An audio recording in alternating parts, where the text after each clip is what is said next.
ప్రస్తుతం ఆర్థిక సంవత్సరం ముగింపు దశకు చేరుకున్న నేపథ్యంలో రైతులు సబ్సిడీ పథకాలను పూర్తిగా వినియోగించుకోవాలని మండల వ్యవసాయ అధికారి సాయి కిరణ్ సూచించారు. వ్యవసాయ పరికరాల పంపిణీతో పాటు యూరియా అందుబాటుపై కీలక ప్రకటనలు చేశారు.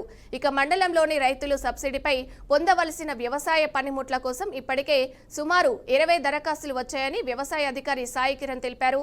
స్ప్రే డబ్బాలు, పిచికారీ యంత్రాలు, ట్రాక్టర్కు సంబంధించిన తాడి బేలర్, రోటావేటర్, అలాగే పవర్ కిల్లర్ వంటి పరికరాలు అందుబాటులో ఉన్నాయని తెలిపారు. ఆసక్తి ఉన్న రైతులు గడువు ముగిసేలోపు దరఖాస్తు చేసుకోవాలని కోరారు.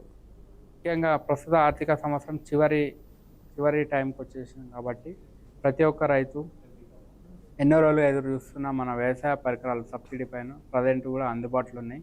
దాదాపు మనకు ఒక 15 నుంచి 20 అప్లికేషన్లు రావడం జరిగింది. ఇంకా ఎవరైనా ఆసక్తి ఉంటే రైతులు మన వ్యవసాయ పరికరాల కోసం దరఖాస్తు చేయాల్సిందిగా కోరుకుంటాము.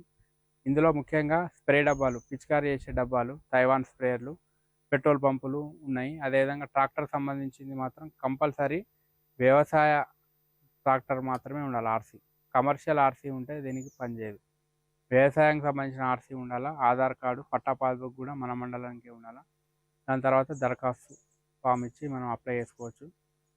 ట్రాక్టర్ సంబంధించిన పరికరాల్లో ముఖ్యంగా ప్యాడీ బేలర్ ఉన్నది. తర్వాత రోటావేటర్స్ ఉన్నాయి. దాని తర్వాత మనకి ప్లౌలు ఉన్నాయి, ఎంబీ ప్లౌలు ఉన్నాయి. అదేవిధంగా పవర్ టిల్లర్ కూడా ఉంది. ఇంకా ఎవరైనా ఆసక్తి ఉంటే సాధ్యమైనంత తొందరగా, ఎందుకంటే ఇది బడ్జెట్ ఎప్పుడు క్లోజ్ అవుతుందో మనం చెప్పడానికి లేదు. రేపు క్లోజ్ కావచ్చు, 2-3 రోజుల్లో కూడా క్లోజ్ కావచ్చు. కాబట్టి నిర్ణీత గడువు అనేది చాలా తక్కువ ఉంది. అందుకే ఎవరైనా ఆసక్తి ఉంటే తొందరగా చేసుకోవచ్చు. లేదు ఒకవేళ వాళ్ళ కొంతమంది ఉన్నా కూడా ఒకవేళ బడ్జెట్ ఏదైనా మిగిలితే అది వచ్చే సంవత్సరం కూడా చెప్పలేము. ఒకవేళ గవర్నమెంట్ అనుకుంటే వచ్చే సంవత్సరం కూడా వచ్చే అవకాశం ఉంటుంది. కాబట్టి ప్రజెంట్ అయితే అందుబాటులో ఉన్న వాళ్ళు చేసుకోవచ్చు. లేదంటే భవిష్యత్తు అనేది ఎవరైనా భవిష్యత్తులో కూడా వేసుకుంటామన్న